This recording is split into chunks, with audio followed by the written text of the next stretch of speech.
Greetings and welcome to the Warhammer 40,000 Kill Team video, where today I'm going over my APL guide. But before getting into things, please remember to like and subscribe as well as comment. Let me know what you thought of today's video, if you found it useful and helpful. Remember, I've got a Discord you can check out for free in the episode description below, and a fill link at Element Games, and a fill link and discount code at Crossfire Games, and a Patreon if you want to give me some more support as well.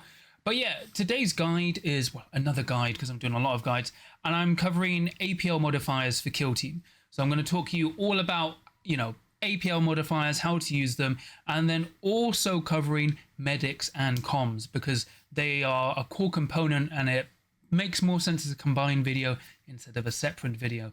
So let's get on with it. So going over the basics first, when you look at an operative's data card, it will have an APL stat or an action point limit as it's more commonly known. So this can be modified and changed, but generally it starts at 2 for most operatives and 3 if you're something like a Space Marine or a Chaos Space Marine. Some operatives have 4 APL, like the Brood Brother Patriarch, but that's usually a very rarity, and there are some operatives with even 1 APL. But basically your APL limit is how many times you can activate or do actions during your activation. Now, generally there's abilities that add to your APL known as comms, so like communication specialists, and then you have abilities that remove APL, for example, with stun grenades. Now you can actually have any number of these +1s and -1s to your APL, and they will affect how much action points you generate during your activation, but you can only have a maximum of +1. So for example, let's say I had 2 plus 1 APLs, so I'd have +2, I'd only get +1. But inversely, if I had a -1 and a +1, I'd have 0. But then if I had +2 and -1, I'd have +1 APL and that kind of thing. So there may be on some teams who can give up like 2 APL, for example, with Orc Commandos, they can kind of get around stun, but that's generally how it works. Now, what's changed from this edition compared to the last edition of Kill Team? When you generated your action points, that started at the start of your activation. So if you were at 2 APL and then you went down to 1 APL during your activation, you'd still have 2 APL to play around with. In the current edition of Kill Team that I'm covering at the moment, when your APL modifier changes, it immediately changes during your activation. The only outlier is it doesn't change during an action. So stats don't change during an action, they would change before or after an action. But let's say I had 2 APL, I did 2 actions, and then I did something like, let's say I'm a Wrecker Crew, I moved and then shot, or I charged and then fought. I would go to 2 APL, then my faction ability would give me +1 APL. That would immediately give me an action point I can use during my activation. So that's something that's changed. You'll also have to keep in mind, like there's some abilities that when you enter them, like during your activation, they give you -1 APL, and in that instance, it could immediately end your activation. So those are things to keep in mind. So basically, your APL limit can change during an activation, and if it does, its effects apply immediately. But as I said, if you have 3 APL, you can do 3 actions during your activation. If you have 2, you can do 2, and so on and so forth. So those are the core basics. Now coming on to activated and non-activated models, going on with the general comms ability, as you can see in the picture above, this operative, like the Tempest's equivalent leader, can give +1 APL as a unique action, and the only requirement for that action is it can't give it to itself. So you select a friendly operative, they get +1 APL, that operative does, until the end of their next activation. So as all comms abilities do, you pick someone within 6, you give them +1 APL, when the operative next activates, they immediately get +1 APL. So if you select someone who's ready, as you can see in the picture, they'll get +1 APL, so during the turning point, when they next activate, they will have +1 APL, so they can do 3 actions during their turning point. Now, because they are also free APL, it means they count as free APL for controlling objectives and other mission markers. So when you're trying to determine who controls what marker or objective, you see who has the total APL, adding it all up for multiple operatives within range. But for example, let's say the Tempest's equivalent into Vespid. If I'm on the point and I now have free APL, it means my opponent cannot contest it, they can contest it, but they can't control it until they get more APL on me than me, which will generally mean 2 operatives to get to 4 APL. But when you have this +1 APL, it means when your operative next activates, you can use it. But once the operative has finished activation, it goes. Now in the picture above, you can see an expended operative. So this time the melter gun is expended, and now I've given +1 APL to the melter. Now, while it won't be useful this turning point in terms of activating my operative, it's actually really good going into the next turning point, because this APL modifier will last until this operative next activates and finishes their activation. So for the entire time, as long as they stay alive and don't get incapacitated, they will count for APL, which, as I said, is really good for holding objectives. But there's another benefit for that as well. Let's say this is turning point 1. So I've dropped my melter down, and now I've activated my leader to move within 6 and give them +1 APL. It now means when my leader next activates next turning point, I can give +1 APL to another friendly operative. And for those 2 turning points, I can have 2 operatives with +1 APL instead of the normal picking someone who's ready, giving them +1 APL, and then they activate, and at the end of the turning point, no one has any bonuses. As I said, this is best during turning point 1 when you want to have 2 operatives, or even you can do it turning point 2 as well. Let's say you're trying to set for a turning point 3 push. The goal is here, you always want to give at least 1 APL modifier to an expended operatives. Now you have to keep in mind when you're being aggressive, you do actually want to give it to readied models. But if you're playing more during the setup stage, which is generally during turning point 1 where there's not much combat, this is ideal.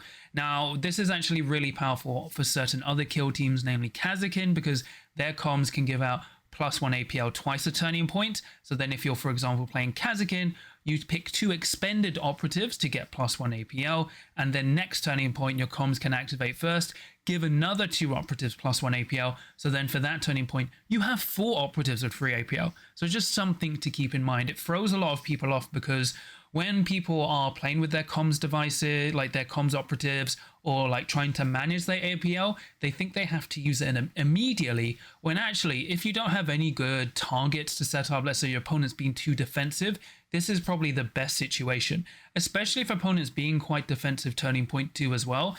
Because normally, like if they hang back and you've given +1 APL to all your readied operatives, it's pretty useless. But even if you've gone turning point 1, you've given an expended operative +1 APL. Next turning point, if you tell your opponent still being defensive, like holding back, you could just activate the operative again. Sure, you may waste their +1 APL. You may use it to like capture objectives. But now you can then use the +1 APL again once it's expended, so you can still reuse that combo turning point 3. So it's just something really important to keep in mind. Now, when it comes to APL modifiers, the main reason you do it is generally for 2 reasons: killing or scoring objectives. Scoring objectives is really useful because, as I said, controlling either terrain features, mission markers, or objectives is based on total APL. And for example, let's say you and your opponent only have 2 operatives who can reach a point, and you're both unsure if you can kill the other. The best way to break the tiebreaker is by using your comms. So if your opponent doesn't have a comms, or they've used their comms elsewhere, you can add +1 APL on an expended operative to get +1 APL over the total and control their objective.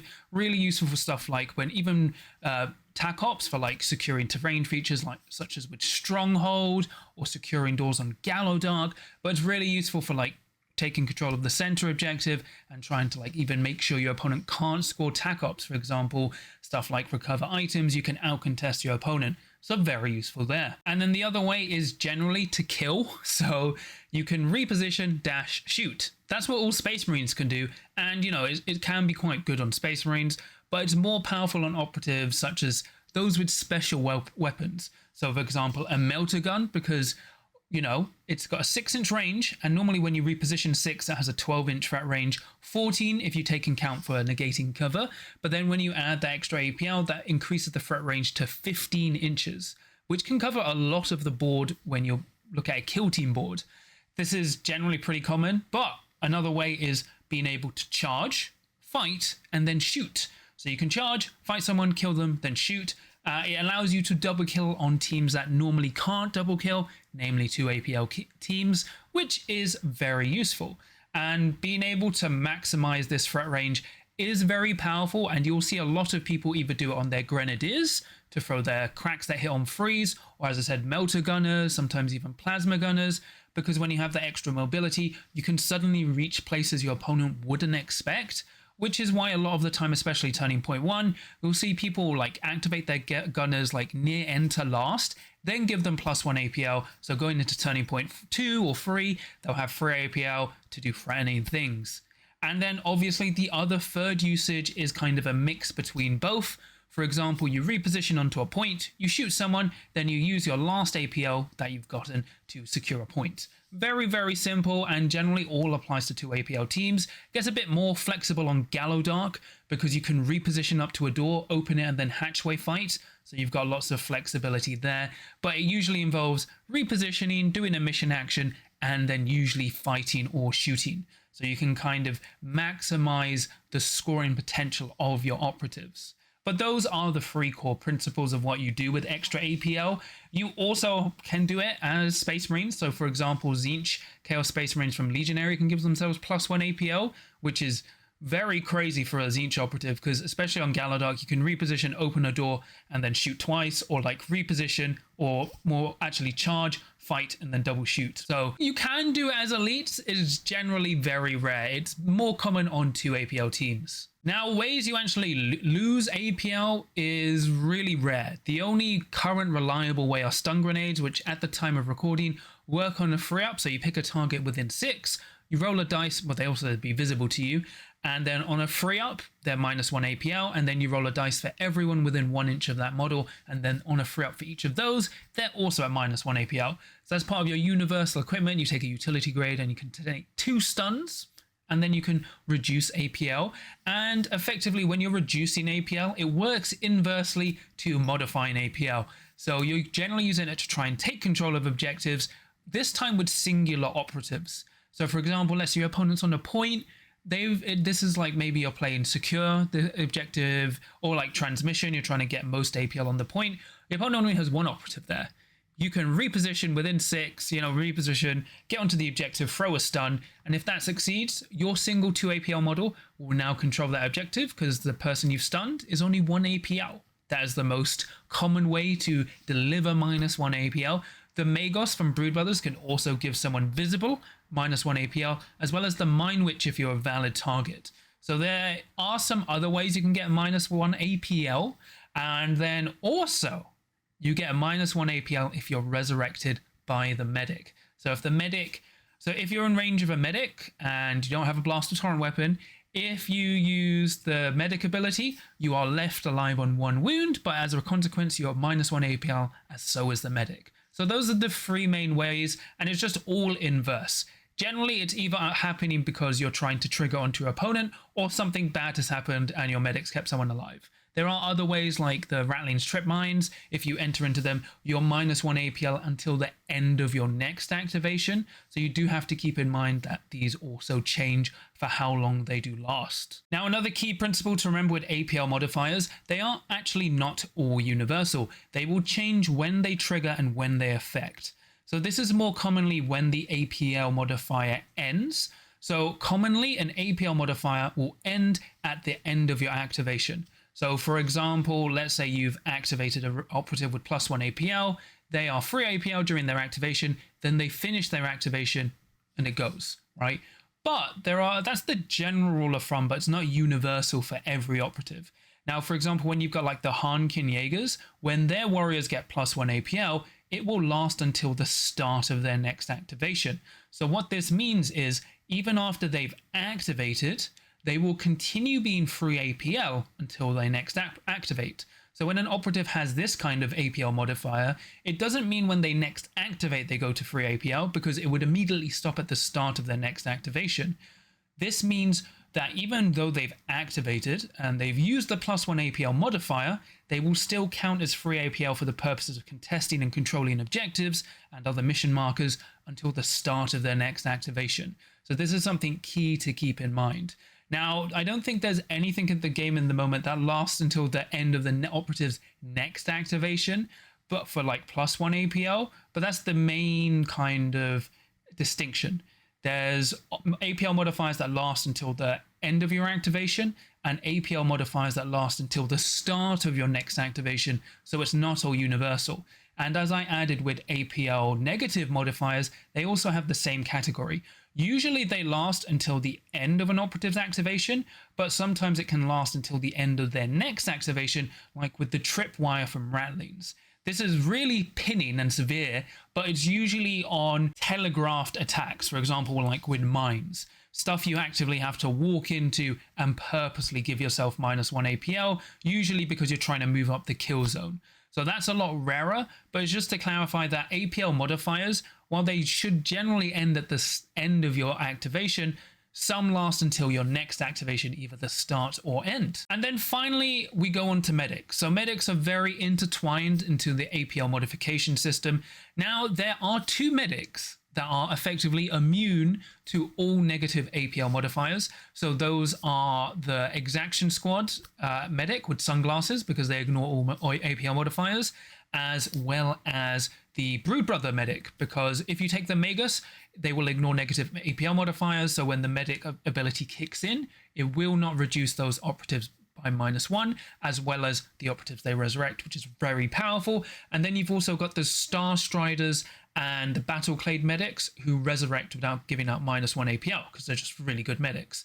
But generally, when you're using a medic ability, it has to be someone within 3 of your medic, and it has to be from a non-blast weapon or a torrent weapon that won't also target the medic. So I'm not saying if you have blast or torrent, you're immune, you bypass the medic mechanic.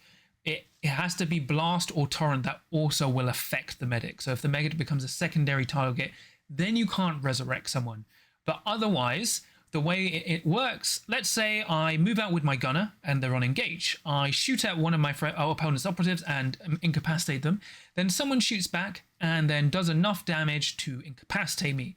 But because I'm within 3 inches of my medic, I am reduced to 1 wound instead of being incapacitated, gain -1 APL, and then I can do a dash as long as I end within control range of the medic. But the medic also gets -1 APL. So going into next turning point, both operatives will be -1 APL. Now, before going on further about the ability, the cool thing is this: it will only trigger once per turning point. But let's say your opponent does it as their last activation. Your last activation is move, shoot, kill the enemy operative. Your opponent shoots, knocks your gunner down to 1 wound instead of killing them, and them and the medic are both at -1 APL. Now, your opponent wins initiative, or you win initiative and give it to them.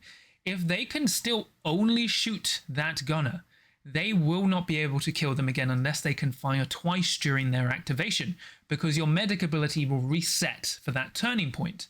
So this is really key when you're playing into shooting opponents, or opponents that you know are going to heavily favor shooting, because especially if you do as your last activation, you can start doing shots that normally wouldn't be safe, but you know your medic will be able to keep them alive for at least one, shoot action.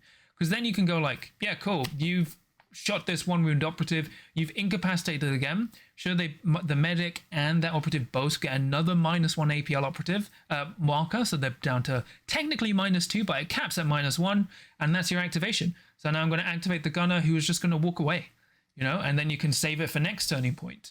So that's why the medic can be so powerful, especially in shooting matchups. People kind of overlook the importance of a medic, partly because, we are in a meta where we're playing against a lot of Space Marines, operatives that can double shoot. So obviously the medic isn't as good, especially against opponents with blast 3 inches, but more so against opponents that double shoot, because, if they get that first shoot action and they can shoot again, usually killing a 1 wound operative isn't too unreliable, it will go through.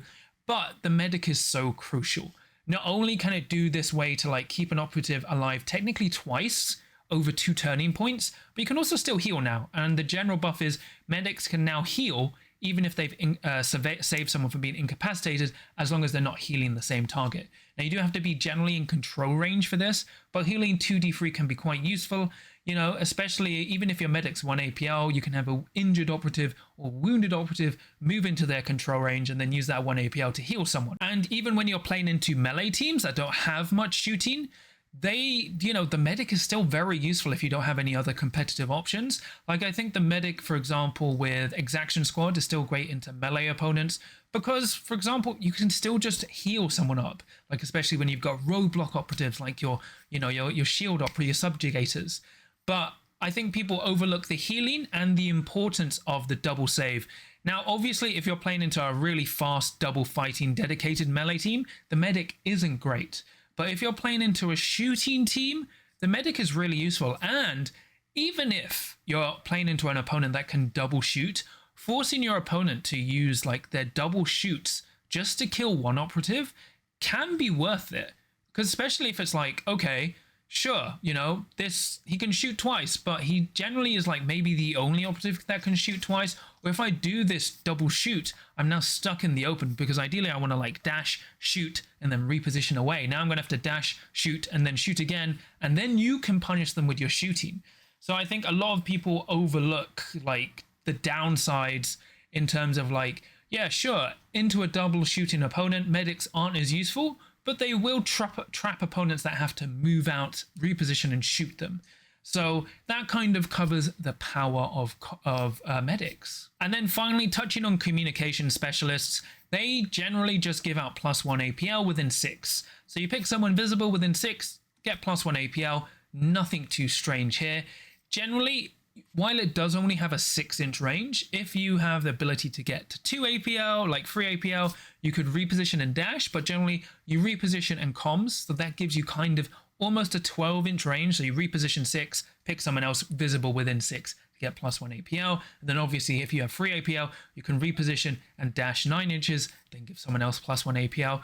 You must remember that you cannot give your own operative +1 APL, as effectively, as the time of recording, all operatives that can give +1 APL via actions can't do it to themselves. They used to be able to last edition, but then it would be useless because it would end at the end of their activation. Now they can't. So you can't make your comms just like hype themselves up. Now there are some unique comms, as there are unique medics. So I've already covered one. The Kazakin comms is the best comms in the game because it can do its comms action twice per turning point and it doesn't need line of sight. Doesn't need visibility, it just picks 2 friendly operatives. So as I said when I was covering APL modifiers, you give 2 expended operatives +1 APL at the start at turning point 1, and then turning point 2 you can give 2 more operatives +1 APL. So then you have 4 operatives at 3 APL at turning point 2 or whatever turning point you decide to commit. Amazing. And then I would say the next most powerful comms is probably actually the Exaction Squad comms, because that comms picks someone visible, a friendly operative that's visible, and gets them +1 APL. So you can actually get a lot more usage out of this, especially when you're playing on Volkers. It's a bit more limited on Gallodark, but the fact you can just pick someone visible is huge. It means you don't have to rely on being within 6. You can do stuff like stand on a point, boop the point, give someone +1 APL. Very, very useful. But generally, operatives get +1 APL from comms within 6, right? There are other abilities, like as I said, Wrecker Crew, they get +1 APL at the moment when they do fight or shoot actions. And, you know, as I said, Tzeentch Legionary can spend +1 command point as a firefight ploy to go to 4 APL. But that's generally how comms work. And as I said, turning point 1 or turns you're not going to commit, ideally you want to give it to expended operatives. So on the turn you do commit, you'll have multiple operatives with +1 APL, which allows you more flexibility as a Space Marine has on a team not really designed to have it. So for the APL Guide Overview, once again, remember, when you're generally giving out APL modifiers, each one will have a unique timing as when it actually ends, but generally it ends at the end of an opponent's or end of an operative's activation or at the start of their next activation. But generally, if you give it to a ready operative until they finish their activation, they are actually at +1 APL. So for the turning point, there'll be 3 APL until you activate, and there'll be 3 APL until they're expended. But if you give it to an expended operative, they will carry that APL modifier until they next activate. So there'll be 3 APL for the turning point you give it to them, and then carries over into the next turning point, so then you can activate them at the boosted APL. But the bonus of this is you can stack it with your comms, so the next turning point you can give it to another ready operative, so you will have 2 ready operatives with +1 APL. Really useful if you're trying to be aggressive. And generally when you're trying to use APL modifiers, they're in 3 different ways if they're boosted. You're usually trying to control objectives or secure points because you need higher APL. You're trying to do something murderous instead of like reposition dash shoot or like charge fight, something along that lines, but it's usually charge fight shoot. Very, very useful there. And then the third way is usually like a mix, like reposition shoot, secure the point, charge fight, cap the point, that kind of thing. So those are the ways APL bonus modifiers work, and then negative modifiers work the same way. They'll tell you when they are removed, and like with both modifiers, they happen live. So if they change your APL during your activation, it changes how you activate, but it doesn't change during an action, only during your activation. So let's say I walk into a mine, I go to -1 APL, and I had 3 APL. I would immediately go down to 2 APL once I've finished my reposition action, not during it. So for example, if I dash reposition, or I'd like shot dashed then repositioned, then the modifier would trigger in. So you have to keep that in mind. And the only real ways to get -1 APL are from stun grenades or some downsides of your own abilities. And then when you've come to medics, medics are very powerful. They're better in shootouts, especially, you know, long range battles, because when you use them at the end of the turning point, like let's use them as your last activation and your opponent has 1 activation left, they actually can't reliably punish your gunner, because even if they kill that gunner, the medic will prevent them from being killed as long as they are within 3 inches of each other and the medic isn't the target of a blast or torrent attack from that shooting attack. And then that means if you win initiative and your opponent doesn't have a way to double shoot, if you give them initiative or take initiative, they actually can't kill that gunner in a single activation, because the medic ability will kick in as it's the start of a new turning point, which is really useful. And now medics can heal even in the same turning point they resurrect someone. It just can't be that same target, so you get more utility out of medics. And then finally, comms, pretty ubiquitous. You just pick someone within 6 to get +1 APL, most commonly seen on 2 APL teams, and everything that applies to APL modifiers applies to them. Usually you've got a 12-inch range because you reposition, then pick someone within 6 to get +1 APL. But you can use this as well, you know, if you've got boosted ways, and then, as I said, picking expended operatives until you're ready to commit. Very, very useful. You know, people don't actually like comms because they're like, oh, I'm just giving someone else +1 APL. But as I said, you're giving it to like really powerful operatives that normally wouldn't have it, like someone with a melter gun or a melee specialist who can now double fight. That can be really useful, especially if they have to spend both action points to fight. Giving key operatives more action points than they normally have usually leads to a more efficient operative that can let you do multiple things instead of requiring 2 different operatives. So for example, as I said, even just charging, killing someone, and then booping the point, now you can do that with 1 operative instead of going like charge, kill. I hope my opponent doesn't override the APL I have. Now I'll get on. But those are the core principles when it comes to APL management, comms, and medics. They all kind of work in the same bubble, and it's mainly for 2 APL teams. 3 APL teams have some ways to get +1 APL, but the APL system does seem complicated at first, but once you get the hang of it, it's really, really powerful. But you'll see it more if you don't play a Space Marine team, because generally, unless you're playing Tzeentch Legionary, you're never really going to go to 4 APL. There are some like unique operatives that can, but it's very much a rarity. The game seems kind of capped at 2 to 3 for most teams. But when you play around APL modifiers, you can find a lot of uniqueness to use it. And for example, especially with the -1 APL operative like abilities, if you've got operatives that can manipulate it the most, you can find unique ways to use it that your opponent wouldn't expect. For example, like especially into 2 APL battles, or even into Space Marines.